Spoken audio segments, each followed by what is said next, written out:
Hello friends and welcome back to my channel again. আগের পার্টে তোমরা দেখেছো তো আমি ডিসেম্বরে একটা দার্জিলিংয়ে ট্রিপ করছিলাম। তো আমরা ওখান থেকে ব্রেকফাস্ট কমপ্লিট করে এইবার বেরিয়ে পড়েছিলাম তাকদার উদ্দেশ্যে। অলরেডি আমাদের অনেকটা লেট হয়ে গেছিলো, কিন্তু এইখান থেকে আমার জার্নিটা অ্যাকচুয়ালি স্টার্ট হয়েছিল। আমার ফিল হচ্ছিল চারিদিকে এত সুন্দর লোকেশন, তারই দিকে আমার শুধু মনে হচ্ছিল একদম তাকিয়ে থাকি। মানে এই যে চা বাগানগুলো এতদিন আমি টিভিতে বা কোথাও দেখেছি, বাট প্রথমবার নিজের চোখের সামনে থেকে দেখছিলাম। আর এদের অপূর্ব দৃশ্যগুলো মনে হচ্ছিল একদম, মানে আমার কিছু ইচ্ছে ছিল, তো সেই ইচ্ছেগুলো মনে হচ্ছিল পূরণ হচ্ছিল। জাস্ট ওয়াও ব্যাপার ছিল। আর এইটা যখন পার করছিলাম ভীষণ সুন্দর লাগছিল দেখতে। মানে সারাদিনে এত ক্লান্তি করেছি, সারা রাত্রে জার্নি করে এসছি, বাট কিচ্ছু ফিল হচ্ছিল না। মানে এত ভালো লাগছিল সব কিছু দেখতে। আর এইখানটায় না একটা হালকা চিল, একটা ঠান্ডাটা আমি ফিল করতে পারছিলাম। মানে আর সব থেকে ভালো লাগছিল, মানে বুঝতে পারছিলাম যে এইবার সমতল ছেড়ে যে ওপরের দিকে উঠছি, মানে রাস্তাগুলো ঘুরিয়ে ঘুরিয়ে মানে আস্তে আস্তে ওপরে টার্ন নিচ্ছে। আর মানে চারিদিকটা সত্যি খুব ভালো ছিল। মানে আমার তো মনে হচ্ছিল যে আমি এখানেই শিফট হয়ে যাই। মানে আমার এত ভালো লেগেছিল, তোমাদের কি বলবো, হয়তো ভাষায় আমি ওটাকে ব্যক্ত করতে পারবো না, বাট অরিজিনালি ভীষণ ভালো লেগেছিল। আমরা সবাই মানে আমাদের 6 জনই ট্রিপটাকে খুব এনজয় করছিলাম। এই যে আমি আর এটা হচ্ছে ওর দিদুন, ও চারিদিকে মানে আমরা সবাই খুব এনজয় করছিলাম। আমি ভাবলাম যে প্রকৃতির দৃশ্যটার সাথে সাথে কিছু আমাদের নিজস্ব ক্লিপও অ্যাড করা যাক। এরপর এখানে একটা মন্দির ছিল, তো এই মন্দিরটায় দেখলাম অনেকে পুজো দিচ্ছিল। তো আমরা কিছুক্ষণ এখানটা সামনে দাঁড়িয়েছিলাম, কিন্তু এখানে উঠে আর দেখা হয়নি, কারণ আমরা অলরেডি অনেক লেট হয়ে গেছিলো। এরপর আমাদের গাড়ি চলতে থাকলো তাকদার উদ্দেশ্যে। আর চারিদিকে পাহাড় দেখতে পাচ্ছিলাম, গাছপালা, জঙ্গল সব কিছু মিলিয়ে খুব সুন্দর একটা অনুভূতি ছিল।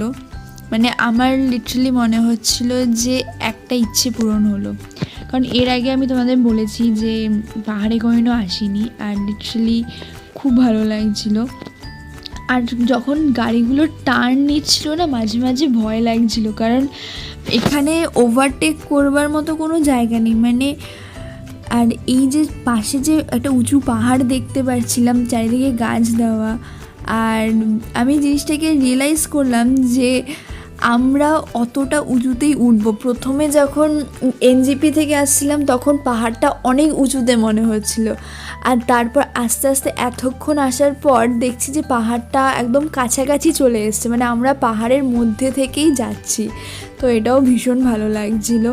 আর জায়গাগুলো এই যে টার্নগুলো নিচ্ছিল, মানে মাঝে মাঝে খুব ভয় লাগছিল, কারণ মানে আমরা তো এতে অভ্যস্ত নই। মানে আমরা ন্যাচারালি কী করি, ওভারটেক করি, আর এখানে ওভারটেক করবার কোনো প্রশ্নই আসছে না। মানে সবাই যেইভাবে যাচ্ছে সেইভাবেই যেতে হবে। আর নিচে এই যে নদীটা গেছে, মাঝে মাঝে দেখছিলাম, মানে উফ, জাস্ট ওয়াও। যত এগিয়ে যাচ্ছিলাম তত মনে হচ্ছিল রাস্তাগুলো আরও বেশি সুন্দর হচ্ছে।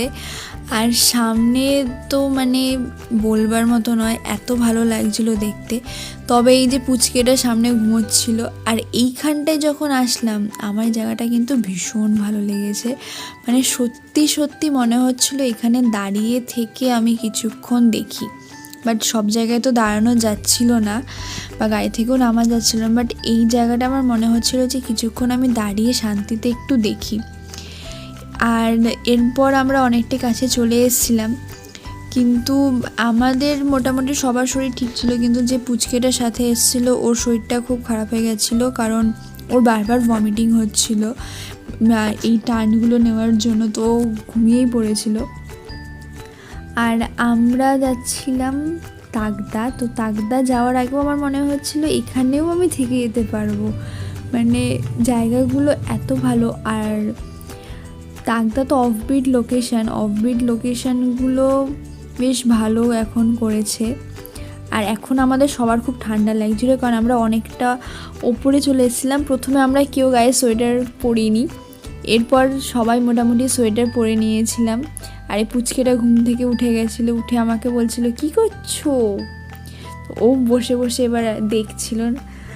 যেতে যেতে আমরা রাস্তায় প্ল্যানিং করলাম যে ফার্স্টে আমরা যেটা বুক করেছিলাম তাকদার হেরিটেজ বাংলো নম্বর 15, তো ওখানে যাওয়ার আগে অর্কিড সেন্টার রয়েছে, সেই অর্কিড সেন্টার হয়ে তারপর আমরা যাব, কারণ আমার কয়েকটা ফ্রেন্ড বলেছিল যে ওখানে যেতে, ওখানে অনেক অর্কিড রয়েছে। আর এটা হচ্ছে সেই অর্কিড সেন্টার। এখানে পার পার্সন ঢুকতে 20 টাকা করে টিকিট নিয়েছিল। আমরা যখন গেছিলাম তখন অলরেডি অনেকটা লেট হয়ে গেছিলো, বাট আমরা ভাবলাম তবু অর্কিড এত দূর যখন এসছি, অর্কিড দেখে তারপরেই যাব। তো জায়গাটাও খুব সুন্দর ছিল, অনেকটা নিচে নামতে হচ্ছিল, তারপর ওখানে গিয়ে আমরা পৌঁছাবো। তো এখান থেকে প্রথমে নামতে একটু হচ্ছে, কারণ রাস্তাটা একটু এবড়ো খেবড়ো ছিল। তো এখান থেকে আমি অনেকগুলো এখানে গিয়ে অর্কিড ফুল দেখেছি, তোমাদের ভিডিওতে শেয়ার করব। মানে সত্যি ফুলগুলো এত সুন্দর, এই যে গাছগুলো, এই গাছগুলো ভীষণ সুন্দর লাগছিল। আমাদের সাথে যারা এসেছিলো, মানে গেছিলো, তাদেরও খুব ভালো লেগেছিল। আর এখানে দেখছিলাম অনেক অর্কিড বিক্রিও হচ্ছিল। তো আমার তো অর্কিডের থেকেও জায়গাগুলোও বেশ ভালো লেগেছে আমার। চারিদিকটা খুব সুন্দর, মানে অ্যাকচুয়ালি আমরা যখন যাচ্ছি আর তখন সবাই ঘুরে ওখান থেকে বেরোচ্ছে, মানে আমরা এতটাই লেট ছিলাম। তো যাই হোক, তো এরপর তোমাদেরকে আমি শেয়ার করছি আমার যে অর্কিডগুলো দেখেছিলাম।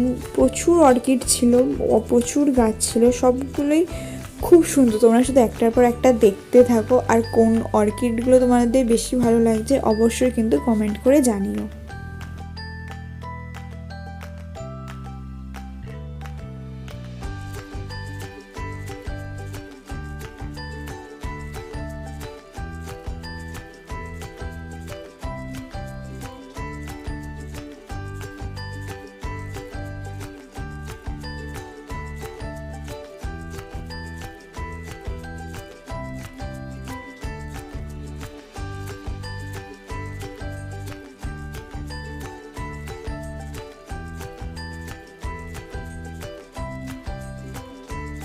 মোটামুটি আমাদের সব অর্কিডগুলো দেখা কমপ্লিট।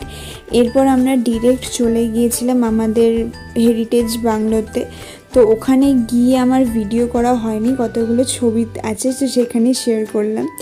আর গিয়ে এত খিদে পেয়ে গেছিলো, আগেই তাড়াতাড়ি ফ্রেশ হয়ে খেতে বসে গেছিলাম। খাবারে ছিল ভাত, ডাল, ভাজা আর একটা কিছু তরকারি আর মাছ ছিল।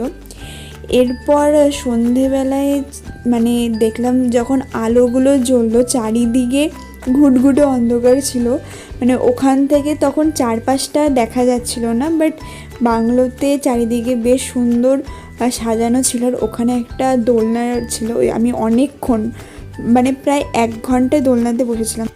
আর বাইরে তখন আইস চিল ঠান্ডা ছিল, মানে হাওয়া দিচ্ছিল, মানে লিটারেলি আমার হাত, আমি একবার গ্লাভস থেকে বার করেছিলাম, হাতটা মনে হচ্ছিল বরফে জমে গেছে। আর গালগুলো না লিটারেলি আমার লাল হয়ে গেছিলো। আমি যখন রুমে গেলাম দেখলাম, মানে এত ঠান্ডা লাগছিলো, বাট স্টিল আমার বসে থাকতে বাইরে খুব ভালো লাগছিলো। আর এই জায়গাটাও আমার মানে খুব ভালো লেগেছে। আর চলো তোমাদের আমার রুমের সামনেটা দেখাই। এটা হচ্ছে আমার একদম রুম, আর রুমের সামনেটা এত সুন্দর করে সাজানো ছিল, মানে আমার মনে হচ্ছিলো দুপুরবেলা এখানে বসে খেয়েছিলাম, বাট রাত্রেবেলা এত ঠান্ডায় বাইরে বসে খাওয়া যাবে না।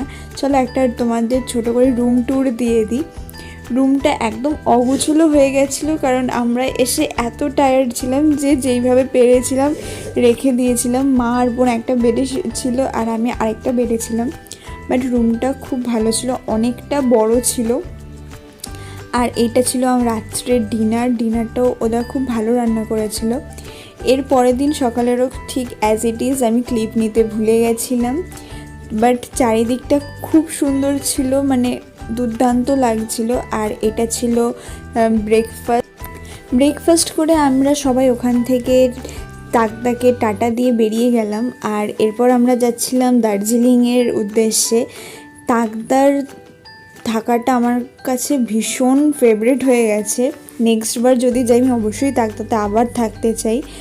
আর আমার নেক্সট ব্লগে আমার দার্জিলিংয়ের ট্যুরের আমি নিয়ে আসবো, তো প্লিজ ততদিন একটু ওয়েট করো। আই হোপ তোমরা ভিডিওগুলো এনজয় করছো। তোমাদের কেমন লাগছে পার্সোনাল ওপিনিয়ন অবশ্যই আমার কমেন্টে তোমরা শেয়ার করে দিও। তো see you in my next blog. By.